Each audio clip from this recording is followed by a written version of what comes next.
Good morning to you all.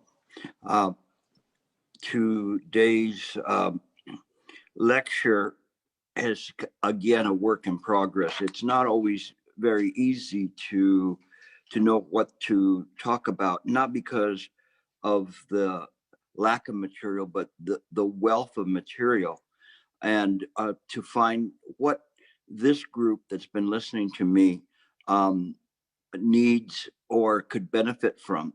This is something that is always changing in accordance with causes and conditions. And as a result of that, I change what I'm doing, even as late as just 20 minutes before I'm going to speak.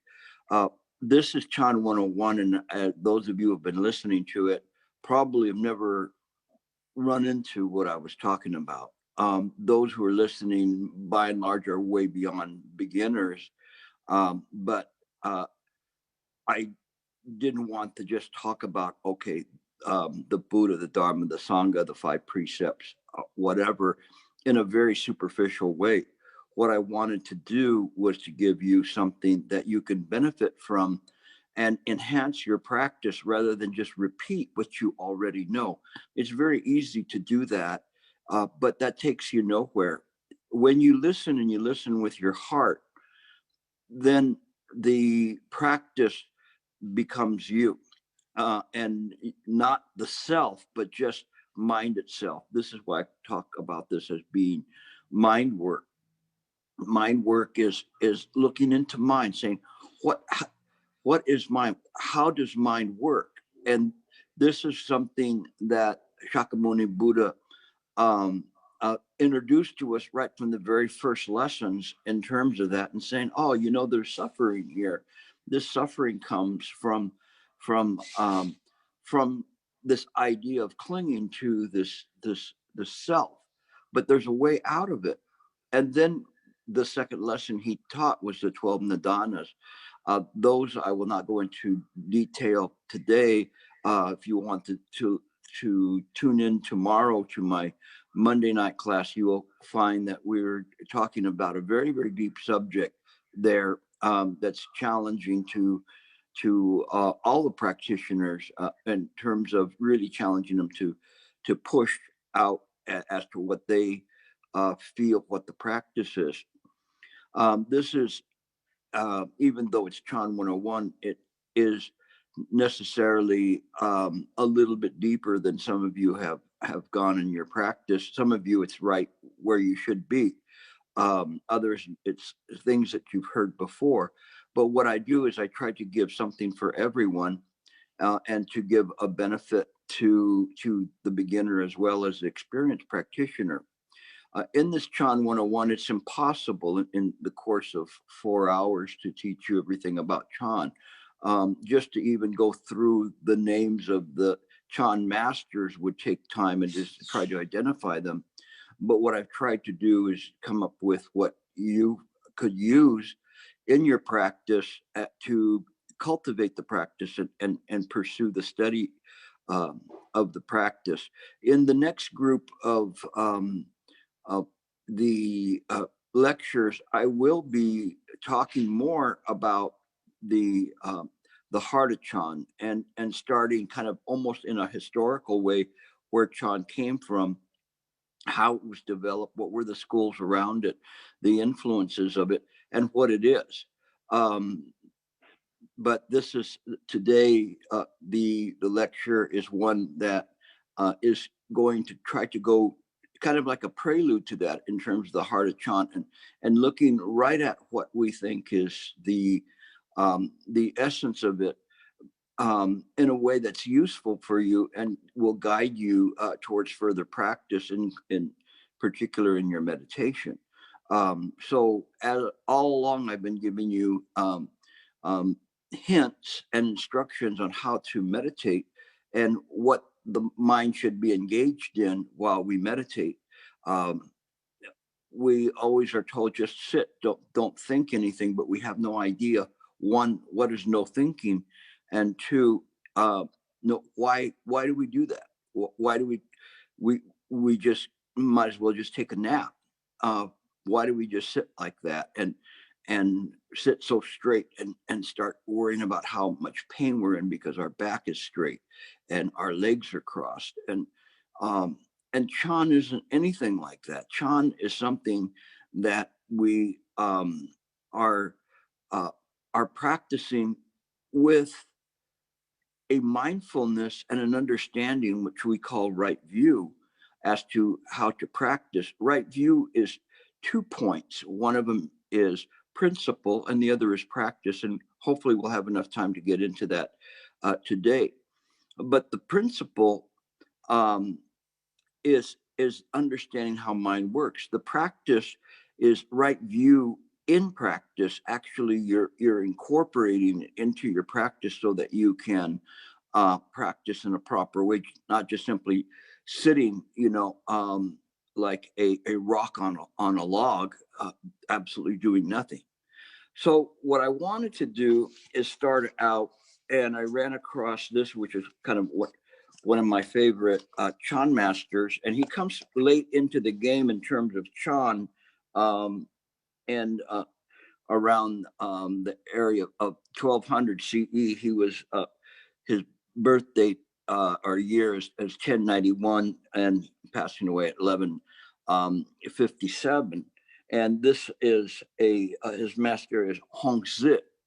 Now, Hongzi is identified as the master that developed the Mo Chao or silent illumination practice, and his manner in speaking, it was very wonderful because he spoke from a way in which people could understand what he was doing, but nevertheless he spoke from what I refer to as the other side. He spoke from the experiential side of the practice. And this is important because he is like a father or a mother that is talking to the practitioners and telling them, in this way you will encounter this and this and this, but you need to know this about life.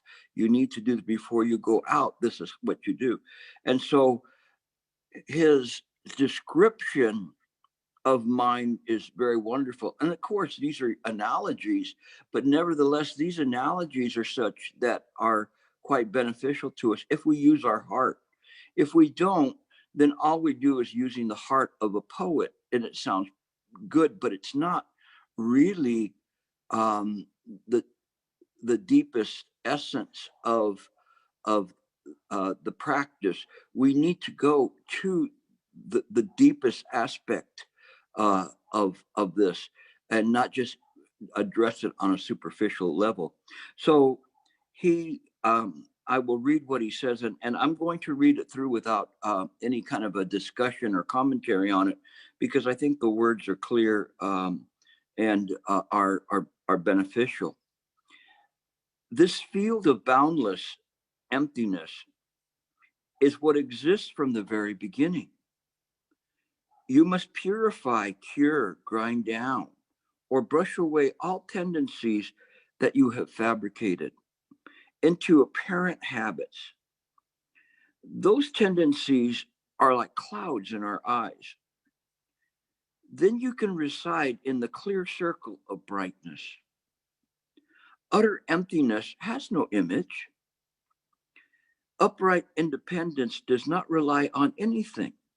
Just expand and illuminate the original truth, unconcerned by external conditions.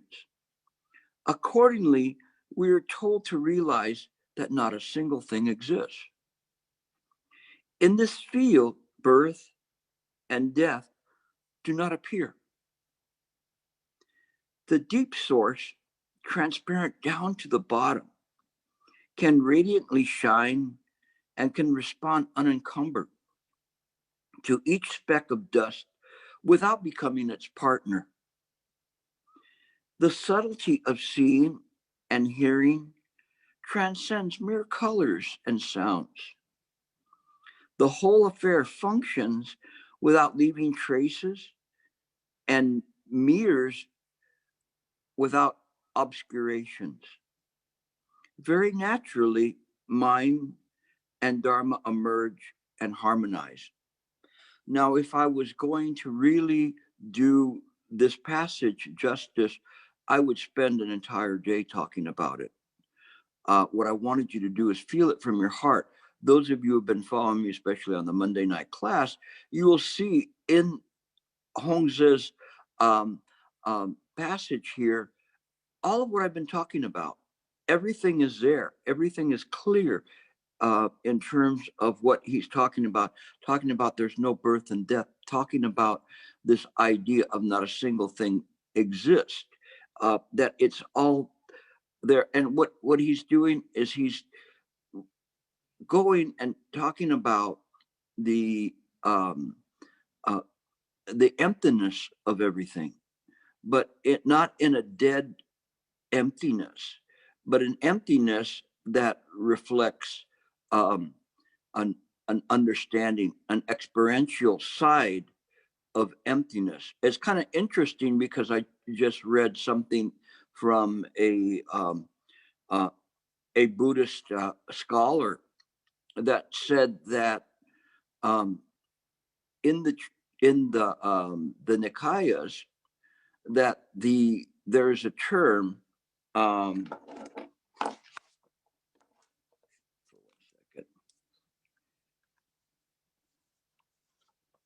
We use the term sunyata, and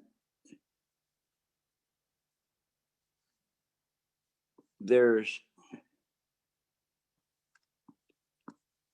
are obviously English spellings, but let me see. The top one, sunyata, is what we refer to as emptiness.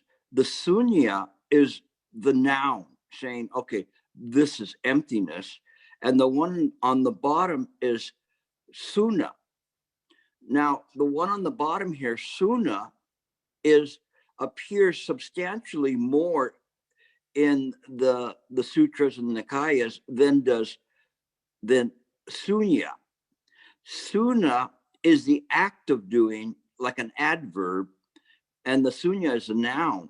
So there is this sunya, which is the doing of emptiness, which makes the emptiness very, very dynamic. It changes our concept. I hate to say the word, but it changes our concept of what sunyata is, what's this emptiness.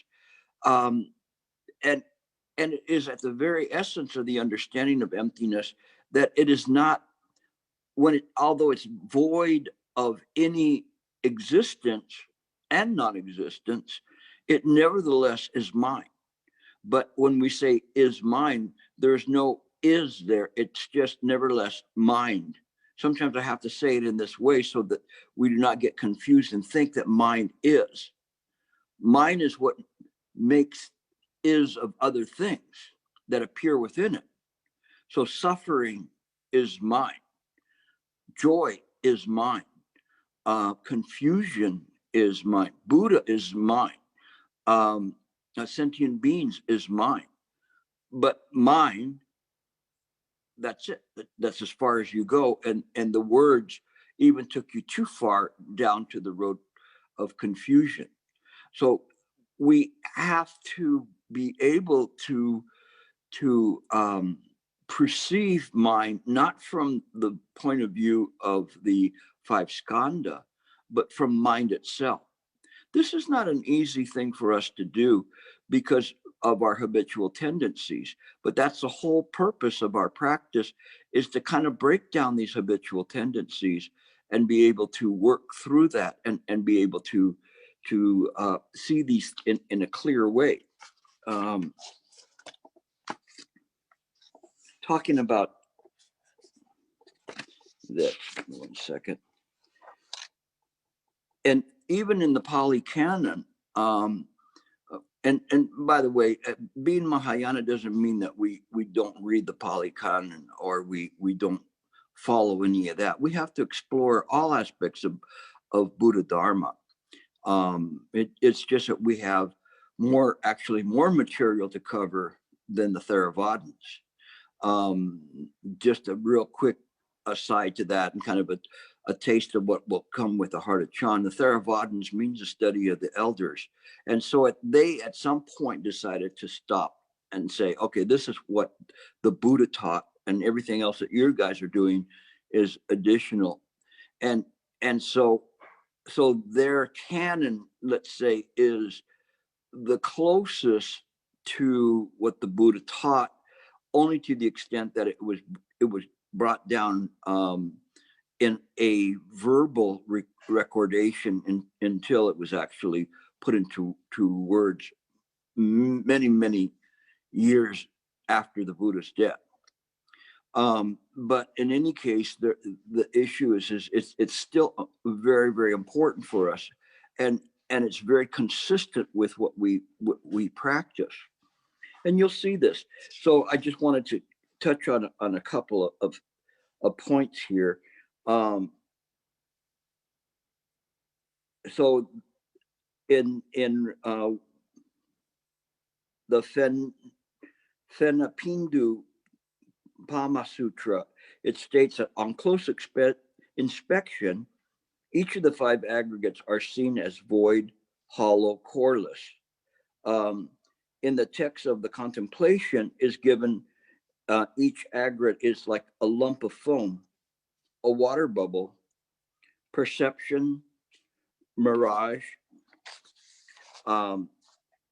formations, a magical illusion.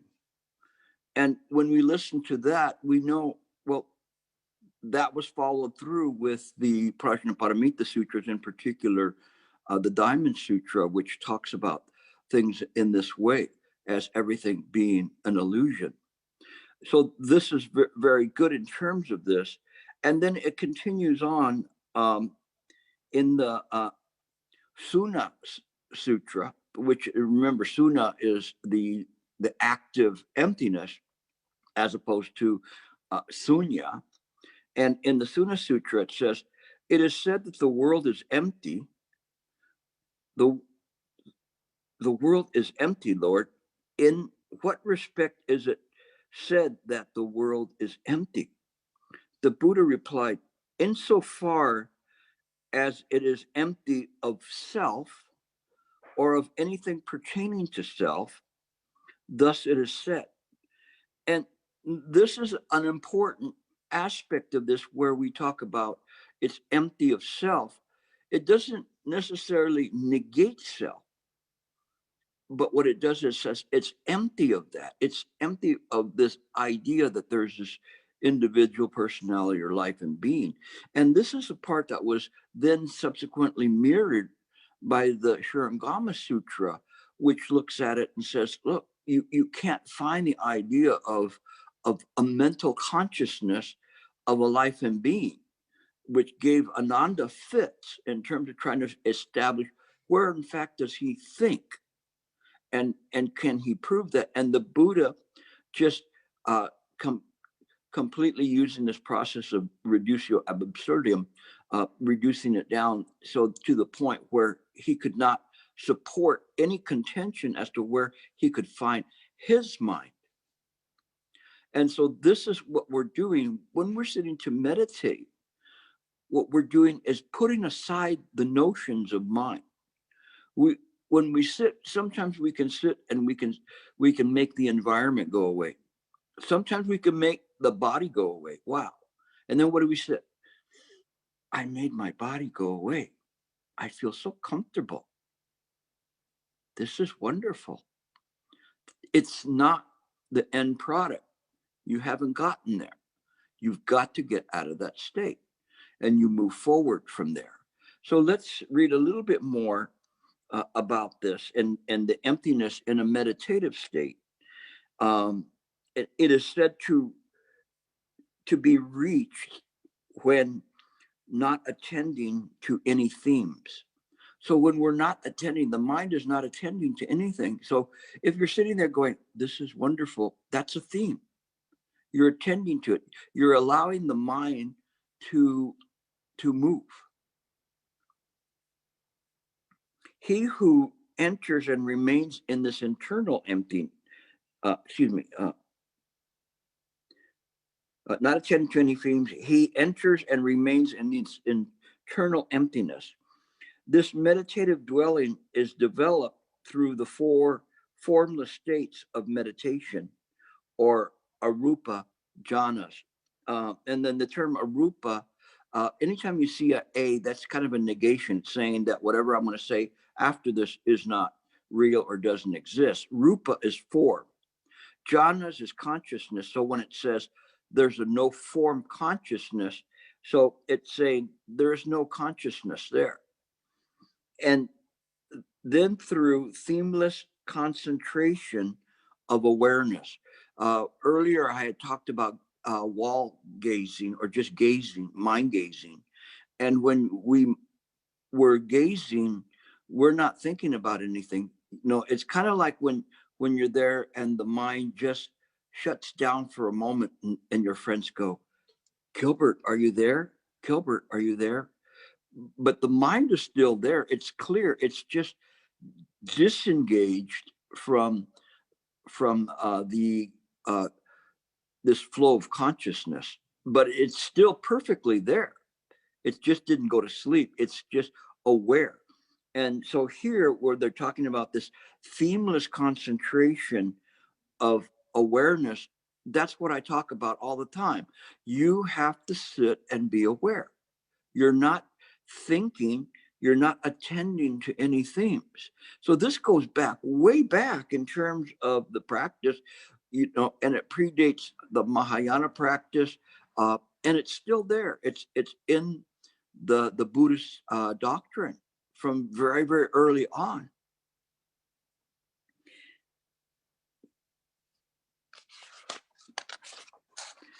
So I wanted to start with this kind of an idea and then show you how this works with respect to meditation, because that part is important.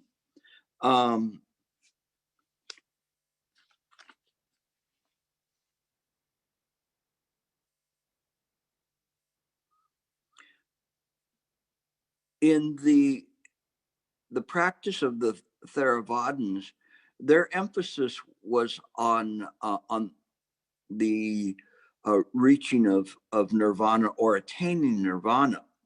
And so we know in the Heart Sutra that they say, no, there is no attainment. So Mahayana kind of pushed the envelope quite a bit, and they pushed it through this notion of sunyata, or of emptiness. And so this is kind of an interesting thing, because give me 1 second.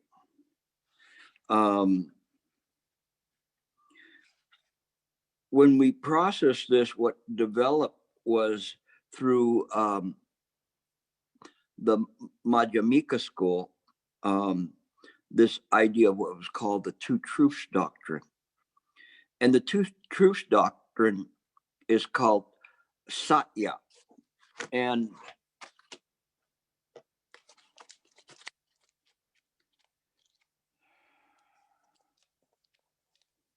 well, I was given a waterless one, but evidently it wasn't as waterless as it looked. So for the meantime, these words are permanent.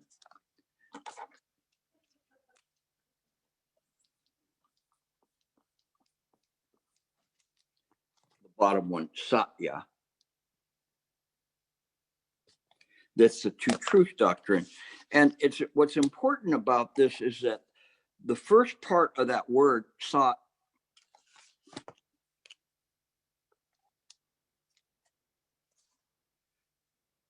here, is to say what is real. And the second part, the ya, is upholding. So this word of the two truths was upholding what is real.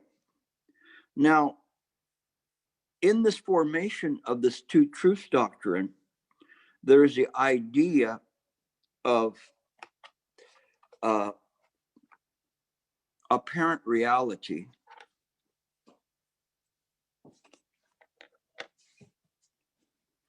And in apparent reality, it's called samverti.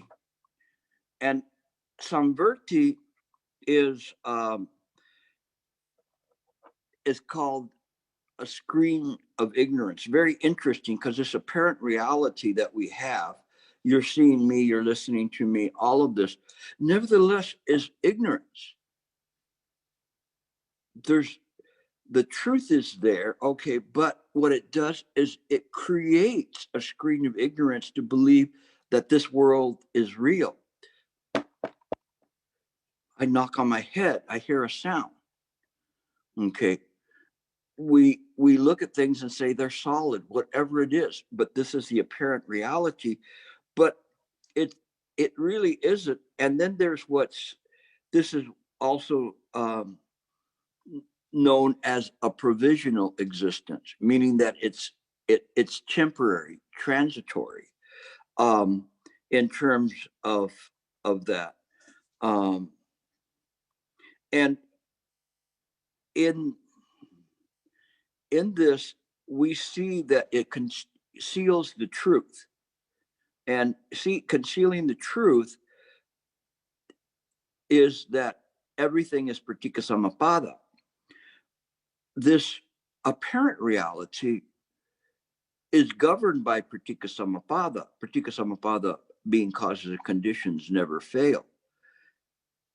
And it is the appearances that appear within mind.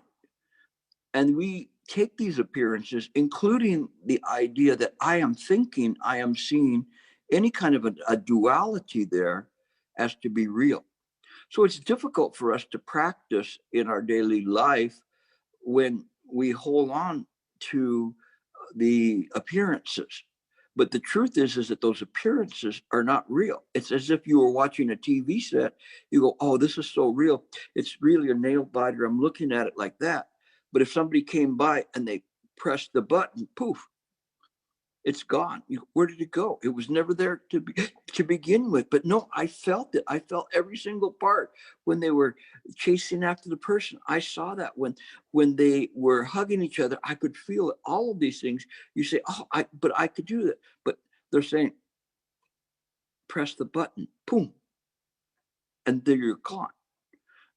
Pressing the button is the principle. The practice is engaging in that kind of an understanding of this, that this is a screen of ignorance.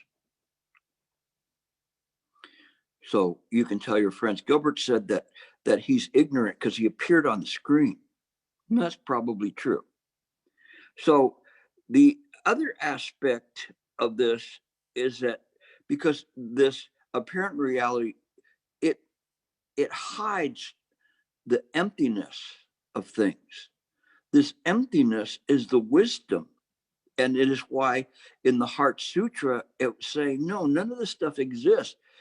All through negating through the 18 realms, saying that nothing is there. No eye, ear, no nose, tongue, body, mind, no sight, sound, smell, taste, touch. All through the realm of all of those, they don't exist. And so seeing that, what is left is just simply the clarity of mind itself, which is the sunyata. And so that gets us to the second truth, which is called paramartha. And paramartha is absolute reality. So in the absolute reality, we understand that all of these things are appearances. The mind, nevertheless, does not interfere with these appearances via causes and conditions. The mind is pratika samapada. It is the mother and fathers of the present conditions.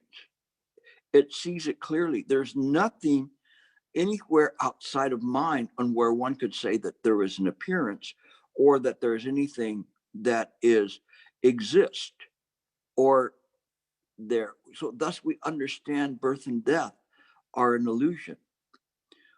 We have to look at the absolute reality to see the term, what they call immutable. This is a very important term. I don't know what the term is in Chinese, but if you guys find that out, please pass that on to each other. But the term immutable means that,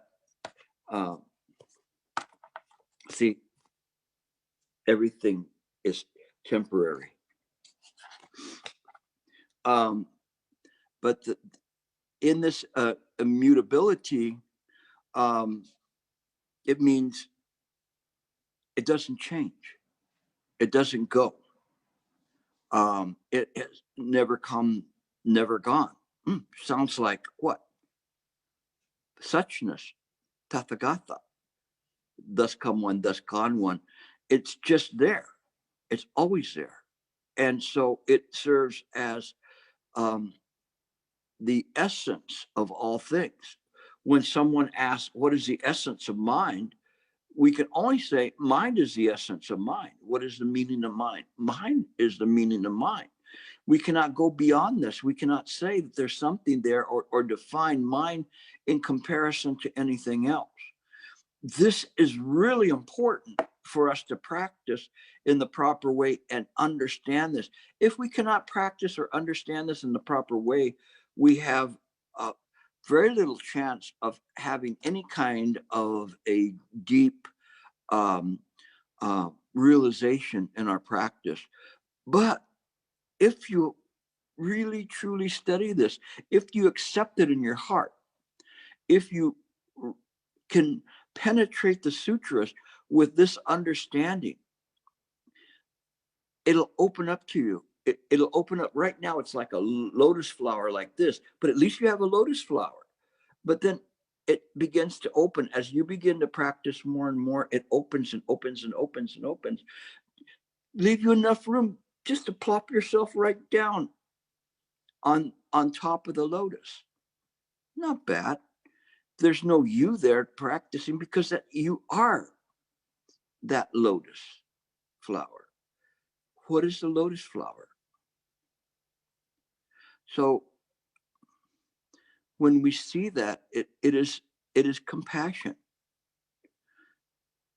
We who are no longer we are the wisdom that's contained within the lotus flower. Om Mani Padme Hum is what it means. So behold the jewel of wisdom inside the lotus of compassion. This is our practice. This is Mahayana. So we made the change from trying to get out of the sentient world to realizing nothing in the sentient world is real. But if we have this realization, we have to do something with it. And that means that we have to pass it on to generation after generation. And since the Buddha's time, 2,500 years, we've been able to do this. Now, during that time period, many religions have come and gone. There's a few that have stayed, but a lot of religions pop up and they go. But it is our responsibility to carry this forward, especially in this day and age. There's good points and bad points about this day and age. One of the things is bad points is there's so many diversions to the practice that people can do, or fusions of different things that turn it into some kind of a religious soup, rather than keeping something and really studying it carefully. The good part is because we are in a technological age that we can go back 2,500 years, 2,000 years ago, 1,500 years ago, 500 years ago, and read what was said then. In those days, they only had maybe one sutra. Bodhidharma brought with him the Lankavatara Sutra. And that's all they had to go on. It wasn't bad, though. It was pretty darn good sutra. But we can study the sutra. We can compare it to the Tathagata Garbha Sutras. We can compare it to different masters' interpretations and commentaries. So we have this wonderful, wonderful ability to utilize the Buddha Dharma practice and to go back very quickly in time. Where, can you imagine, you were given a scroll of a sutra and that's all you had to read. So what would you do? You would just keep reading it and reading it and reading, because that's all you had. But you became very, very good. You penetrated the sutra. Now we read things and we just go, oh, that sounds pretty, but what's next? And it's kind of like a book of the month club, but you never bother to link them together. Once you begin to link these together, you see historically and doctrinally these threads that continue on. And it's absolutely wonderful, because once you see this, you see the development of Buddha Dharma, and you see it and you penetrate it with your heart. And then you go, hey, come over here. Look at this. Look, think about this. What about this? And you bring more people to it, because there is a genuine interest in that. This is what sunyata represents, is this active function of mind. It is not the emptiness, at least in English words, that there's nothing there.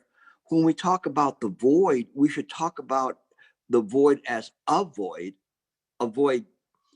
attachments. But avoiding attachments means that all is within the province of mind. So when we say going into the void, we're actually saying go into mind, going into mind and accepting the absorption of mind. Then all is accessible. Everything is accessible this way. And when you see this in this way, it is very, very clear that if I trade Gilbert, this identity of Gilbert, I can get something so much better. Wow. It's, imagine, if somebody said, okay, you can have this very expensive 200 carat diamond, and they go, well, what do I have to pay for a 200 carat diamond? Shouldn't it be in a museum somewhere? And it's perfect, flawless. And they say, just a penny. You go, what? A penny? Do you have any more? No, I only have this one, but it's only going to cost you a penny, or two cents in the parlance of English, giving your 2 cents worth of opinion. But you would easily trade that. This is called choosing the Buddha. Now, we don't know its true value at this point, but we have a feeling for it because there's people there that appraise it, and Gilbert's there looking at it and going, from what I can see, this is absolutely priceless. That you can't put even a dollar figure on it. So if I was you, I would trade. Well, then what do I have to trade? Yourself. What? Myself? Does that mean I'm going to die? Well, no. It means that if you trade yourself, you won't die. You mean my body's going to stay around forever? No, not your body. You just exchange what's worthless anyway, which is your false identity. You exchange your false identity for mind. And even more important, the reason that doesn't cost you anything is because you already have it. Just this moment, you were using mind to listen to what I'm saying. You already have it. You just don't know how to use it. All this time, it was like this incredible, great vehicle you're driving, but you're driving it backwards. No wonder you're hitting into everything. You can't see. You're driving and you're looking in the mirror and go in the other direction and you're bumping into things. You turn the car around and you go, wow, this is the mirror. And you see things so clearly. Not bad, right? This is all you have to do to be able to make this transition. Now, all of this two truths doctrine, then at that point, and this was Nagarjuna's work, and this was around 100 to 150 CE. At that time, he just left it alone. He said, here it is, boom, you know, and they go, well, we want to ask you some questions about it. And he's going, no, I'm not going to answer anything about this. And so the people were left scratching their head. As it progressed in terms of the practice, what happened was little by little, the practice became deeper. And in this, we went to the idea of Buddha nature. And as a result of the Buddha nature, and I don't have the time to discuss Buddha nature in very deep terms, in terms of how philosophers and Buddha scholars and historians and religious study people looked at it. But this Buddha nature was something that was inside of everyone. We should say not inside, but we use this kind of intrinsically, saying it belongs to you. And this is called Ekayana. Now, we talked about Ekayana before.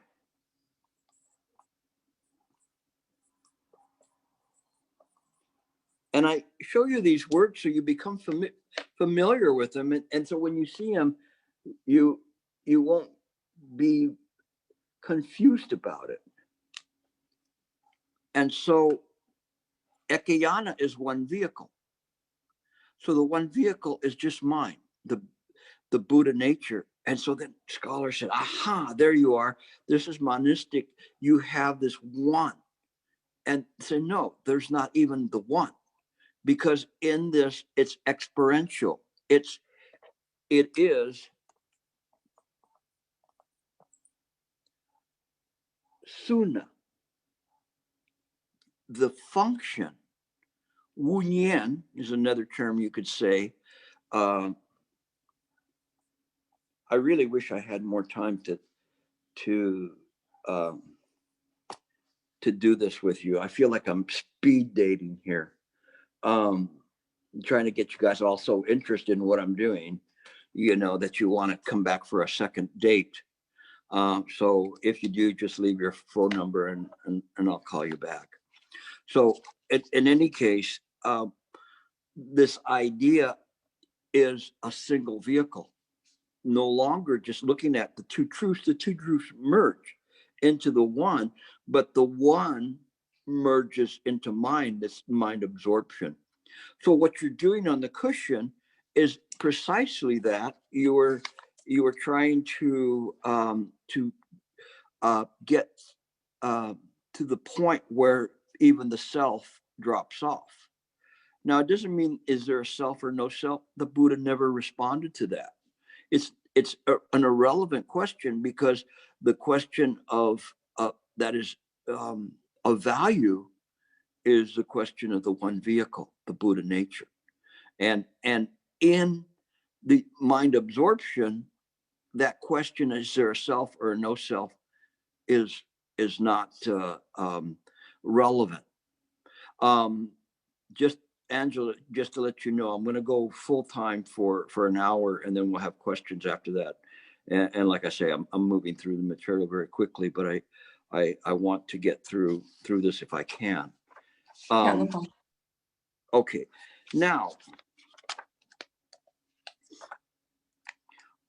it's funny because all of that is preparatory to what I'm going to be talking about. So I haven't really gotten to the lecture yet, but I had to give you all this stuff, or else you would just be going like, I don't know what he's talking about, or, well, that sounds good, but it doesn't make any sense. But what I wanted to do is to give you an essence of, from the very, very beginning of Chan. And Chan it wasn't like, okay, well, what are we going to call the school? Chan, Bodhidharma, Bodhidharma didn't come up with this word and say, okay, what are you studying? I'm studying Chan. No, he just passed on whatever he was passing on. And in this, it's very important because there was a famous exchange between him and this Emperor Wu of Liang, who was a great benefactor of Chan. And in this way, he said, since I came to the throne, I have built countless temples, copied countless sutras, and given supplies to the countless monks. Is there any merit in all this? And most of you know this, okay? But he answered, there's no merit at all. So Emperor Wu was so surprised. And he said, why is there no merit? And the master replied, all of these are only small accomplishments of men's and gods. So what he's saying here is that it's still within the samsaric realm. And we do these things, but they're small accomplishments. They're not this deep jewel of Buddha Dharma, this deep jewel of even beyond Buddha Dharma to mind itself. Because Buddha Dharma, it too is absorbed into mind. They are causes of an outflow. So essentially saying all of these things are still within causes and conditions, and he's defining it and saying this all pertains to mind, pratika samapada, which follows them as a shadow follows the body. So what he's saying is this is all this puppet show. And if you wanted to know why the puppet's moving this way, just look at the chapter before and you'll see what happened in the story, and then it makes you understand why this puppet is moving in this way. Although the shadow seems to exist, it is not real. The emperor then asked, well, then what is true merit? And the master replied, true merit is a subtle and complete pure wisdom whose substance is empty. Remember, we were talking about sunyata. Here it is. Very first part, very first lesson, he's fresh off the boat. Bodhidharma's going in there talking to Emperor Wu and just telling him emptiness right from the very beginning. Why? Because he was carrying the Lankavatara Sutra with him, and Lankavatara Sutra is all about emptiness too. So it's empty and still. But this kind of merit cannot be pursued according to the ways of the world. So he's saying, you can't find it here. You can't go over here and go across this mountain and you'll find it there, or here, or if you go to that mountain, you find it, you'll see that it's not there. And then you come back and it's still not here.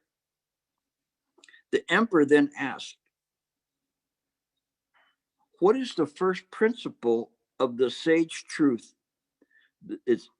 And now he's referring to absolute truth, pure wisdom.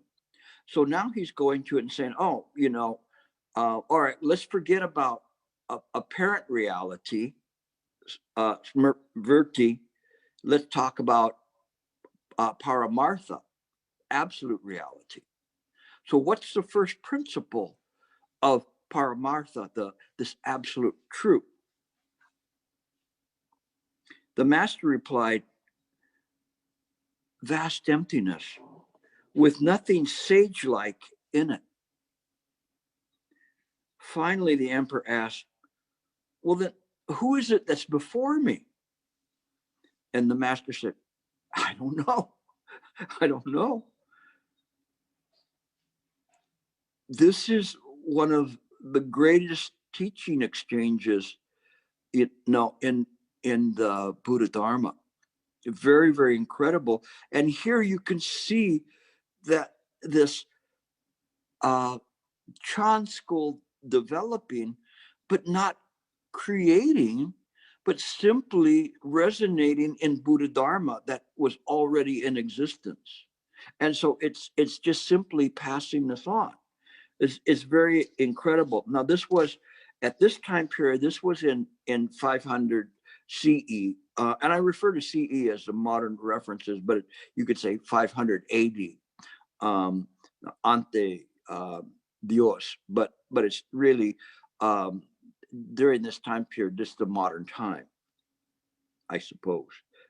Come back in 100,000 years, and we'll see if it's modern. Now,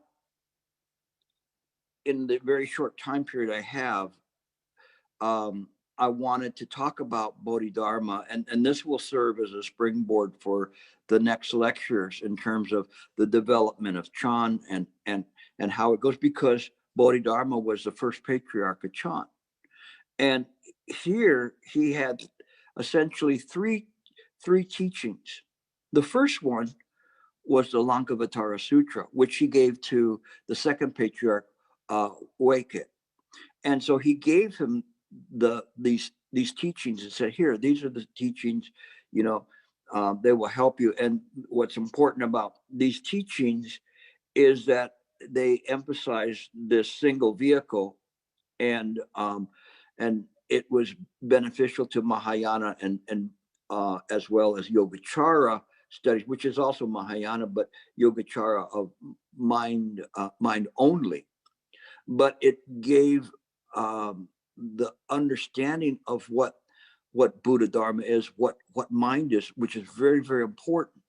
It sometimes uses different terms, like in the Yogacara school versus some other schools, or the Tathagata Garbha Sutra studies, which succeeded that. But nevertheless, it maintains the same flavor.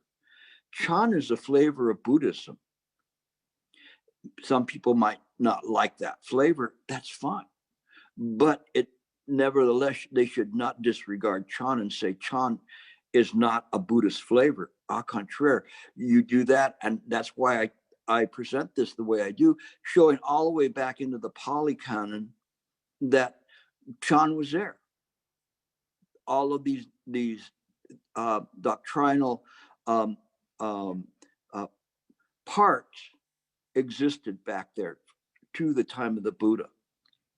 So that was one of the things he did. And the second was the two entrances and what's called the four practices. In the first entrance, and this is entrance by principle. And entrance by principle is penetrating the sutra, studying, and it is very, very powerful. If you do that, it's much more powerful than just simply sitting on a cushion, because you don't know why you're sitting on a cushion. There's two rocks sitting on a log, and the rock asks the other one, "What are we doing here?" And the other rock was so insightful, it didn't respond. He couldn't respond. Why didn't the rock tell the other rock what they were doing on the cushion? And when you sit to practice, are you a rock? Do you practice sitting on a log just like a rock? Or is there something more there? This is important. So when we study the sutras, we begin to understand what we're doing sitting on that cushion. Otherwise, we go, well, because the master told me this, but the master didn't tell you if you sit on the rock, or sit on the log, you're going to become enlightened. Never said that. Whoever had that, I never promised that. I never guaranteed that. I give full waivers, from your releases that sitting on a cushion will not bring you to enlightenment. So don't sue me in 50 years because you didn't become enlightened. I'm just thinking as a lawyer. Now, so this is the entrance by principle. And actually, you can't have a realization, very deep realization via the principle if the mind is only engaged in the reading and penetrating it.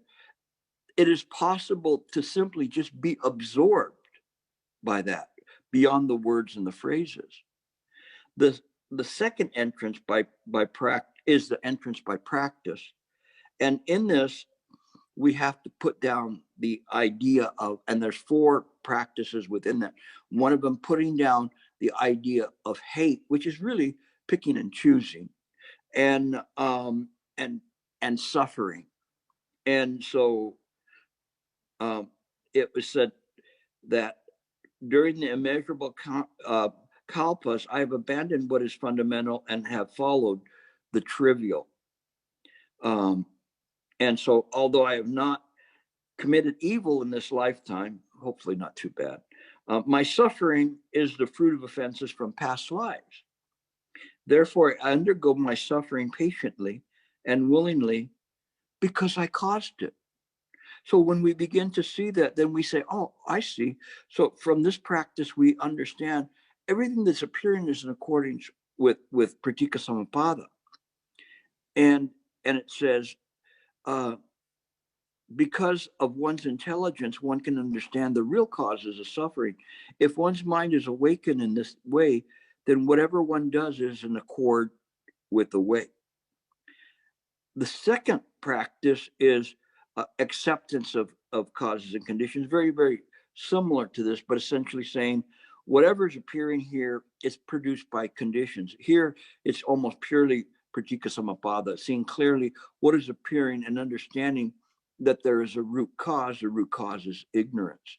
But what we're seeing here is all of these things are just connected together. The third one, and again, I'm trying to get through this, and I might run 5 minutes over it. The third one is non-attachment, and this is that you don't grasp at anything. You just let it go. You just let it go. Whatever's happening. You realize it's there. You deal with it. You can figure out what was there and what's the best course of action. May not be that there's a solution, but at least you know that there's no solution, that you just have to accept what is appearing at that point. The fourth one is to be in accord with the Dharma and the principles in a very pure way. So you just, what you live your life, you say, okay, I'm in accord with the Dharma. If I practice in this way and I practice in accordance with the Dharma is not going to let me down. It's going to say, if you do these things, you suffer. If you don't do them, you don't suffer. Little by little, you start suffering less until finally you realize that one last part that's giving you a lot of trouble is you itself. Now, the last of the 3 practices of Bodhidharma is what he called wall contemplation, because after he left Emperor Wu, he sat for 9 years in a cave, just facing the wall. He was going, wow, I don't know about these Chinese, they got a lot of preconceived notions. I got to figure out how I'm going to present the Dharma to them. So he just sat in a cave. And it was just that time in his life to say, okay, let's do this. And so sometimes I talk about gazing or mind gazing, and this is what it is. So when you sit to meditate, you just gaze. What are you gazing at? At mind. You don't have to think about it. You just have to gaze. All sorts of things will come up, but they don't affect you. You just leave them alone. And the most insidious is the idea that you're doing anything, that you're thinking anything. Don't think. Don't even think of thinking, or don't think of not thinking. That which thinks of not thinking is still thinking. Leave it alone. Just gaze. But that's not fun. I mean, I want to see colors. I want to meet the Buddha. Pleased to meet you. You can't touch him in this day and age, because of the COVID, but you can go like, hi, Buddha. Don't do that. Put that all down. Just sit and contemplate. Isn't this what I've been presenting to you all along? So he says, externally, keep yourself separate from all conditions. Internally, there is no tremor in your heart. And again, this is kind of this tremor saying there's no movement in your heart. Your heart is still and solid. If there's a tremor, there's a self. There's kind of a notion of something saying, I am doing. we have to go beyond that. The only way to do that is by gazing into mind, this contemplation. When your mind is like a straight standing wall, you may enter the way. So it says, if you can keep the stillness, you have a shot at entering. So that's very, very important. And it says, and the last part was this, this was an exchange between Bodhidharma and Hueca, the second patriarch. And I'll leave it for the next one because we ran out of time. So I'm sorry. So I'll put it into this, what Master Ling Chi said, trashy talk. Thank you for your time. I'll answer questions. Okay, thank you. So we will open up for questions. Please, you can raise your hand and you can unmute once we call your name. And also, I've just posted Gilbert's forum of Chan. So you can ask Gilbert questions on this forum and almost get immediate response. And sometimes if you don't have questions, just reading the dialogues between the participants and Gilbert, there's a lot to learn. So yeah, so that is posted on chat. Simon has a question. So Simon, please, you can unmute. Go ahead. Hey, Gilbert, thank you for the series and the final discussion today. Question, if everything is really appearances and kind of alluding to the Master or Emperor Wu story, what's the point of using our compassion to improve things in the world, improve things like material things, you know, getting worked up about trying to improve the healthcare system in the US and things like that? Like, what's the point of really doing all that if everything is really appearances? Why don't we just go straight to the teaching the Dharma instead of wasting our time, you know, trying to improve little things in the material world? If you were walking and you had a rock in your shoe, which I'm sure everybody at one point or another has done that, especially where you're at now, since everything is not real, you wouldn't need to remove the rock from your shoe, right? But if you had a rock in your shoe, would you remove it? Yeah. And the reason is it does matter. We are not talking about a nihilistic mind. We're talking about a mind that is completely engaged in all aspects. Everything belongs to mind. So it's like having something that you want to keep clean. You have an interest in doing this, and this interest is manifested in the compassion, because what happens is it's like saying, maybe I don't have a rock in my shoe, but somebody else might. And I'll say, you know, if you remove that rock, you'll be able to walk easier. Not bad. Even though the person is an illusory sentient being, in that moment, that will change mind. There will be one less rock in the shoe of an illusory sentient being that's within mind. This is, we make the transition, and then we can see that. Otherwise, if we see it from the idea of a puppet, then the puppet will say, hey, if that puppet over there, you know, has a broken string, I don't have to worry about it. It has nothing to do with my strings. Contemplate that. Okay, next question. Thanks.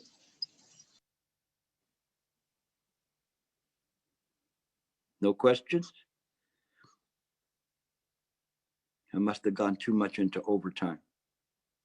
I see you all. Oh, one thing before I finish is that, Angela, can you double check? I switch with Changhua,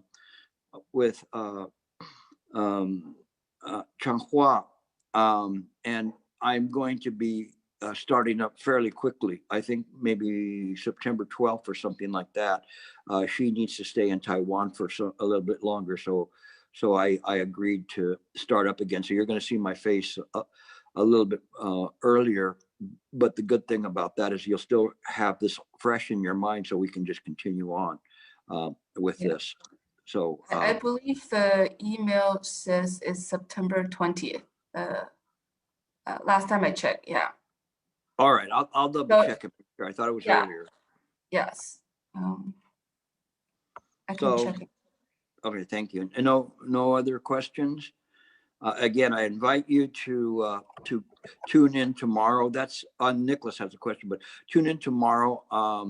It's a little bit deeper, and at this point, if you really want to see how deep it goes, that's probably as deep as I'm going to get is tomorrow night. You're going to be kind of like jumping on the speeding train, but it'll be kind of an interesting train ride.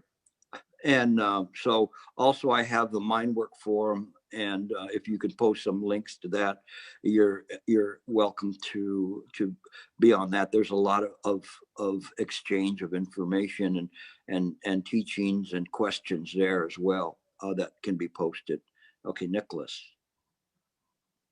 Yeah, okay. So is this yeah, this is kind of like related with like Chan in general. So like you know, like towards the end you were talking about like acceptance of causes and conditions. Like there's like the idea of being at ease, right, with like yourself and the environment in Chan.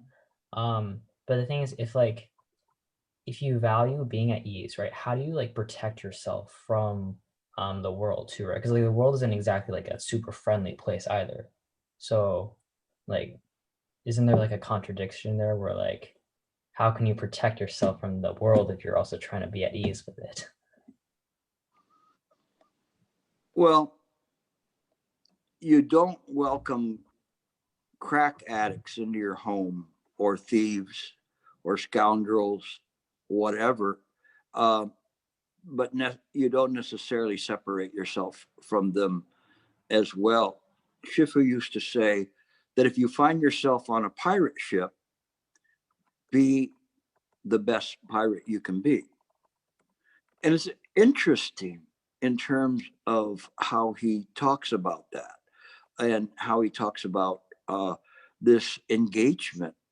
And you have to kind of contemplate what that means, you know, but there's this engagement in terms of how we engage in the world. I once had one of my students say that he had at work, the people always talked about nonsense and triviality. So to him, all he did was he would work and he'd put the headset on listening to Shifu's lectures all day long and poo-pooed what they talked about, whether it was sports or women or whatever they were talking about. And I said, you know, your vow is to deliver innumerable sentient beings, and how can you even begin to do that if you can't help deliver those who are in working with you? And that's really, really important to see this. So although we're here, it's just like the lotus. The lotus is used as a really wonderful analogy because it has its roots in the muddy waters, but it itself is hydrophobic. Even the water cannot penetrate the leaves of the lotus, but nevertheless, it's still engaged. It's still rooted there. And you have to use your wisdom to see how this works. When you use your wisdom to see things, then you convert every moment to wisdom rather than to discrimination. You know, you see things in this way. Okay. So next one. You have one from Eon? Eon, I think, has got his hands up. Go ahead. Unmute yourself if you can, or unmute Eon. I had a question about that suna, sort of the activity of emptiness. That was the first time I encountered that. And so like emptiness itself just is emptiness. So I had this idea about the activity of emptiness being like illumination. And so the activity of emptiness as illuminating the truth of emptiness. Is that so? I think that rather than try to answer you, I think you should just contemplate that, because this is kind of a turning phrase for you, Jan. And anything that I'd say would stop that rock in your shoe. And I think you need to kind of play with that a bit and feel that. Not necessarily rocking. Schiffer would say that it's kind of like a sweet, sticky candy that's stuck on the back of your throat that you can't swallow it. You want to swallow it, but it's still sweet nonetheless. And I think that play with this as much as you can and see how that fits in terms of emptiness, this dynamic. You remember I was talking about that in mind is active, it's dynamic, it's not dead, it's not something that is like the log that's dead that the rocks are sitting on. Quite to the contrary, there's something that is there. It's moving in stillness, but nevertheless everything within it echoes that truth. The truth is a truth that transcends the idea of the samsaric world. The truth in and of itself doesn't have to prove itself to anybody. Why would it prove itself? It would be like somebody said to God, if you're a Christian, well, prove you're God, you know. Well, I don't have to prove I'm God to you, you know, I made you. But in bodhidharma, and I'm not trying to be sacrilegious, I'm trying to use it as an analogy as to it is the self-evident truth, the self-nature of mind. And so when we see this, we say, okay, well, we still have this mind activity. How does that work? I really want you to explore that. Okay. Okay. Any other questions? No? All right. I probably got you guys going for too long, but this particular lecture is one was profound. Let's say it wasn't Chan101, it was more like Chan201. So you'll get extra credit for attending. But in any case, it's something that's necessary if you really want to be a Chan practitioner to really explore how to practice and know what you're practicing.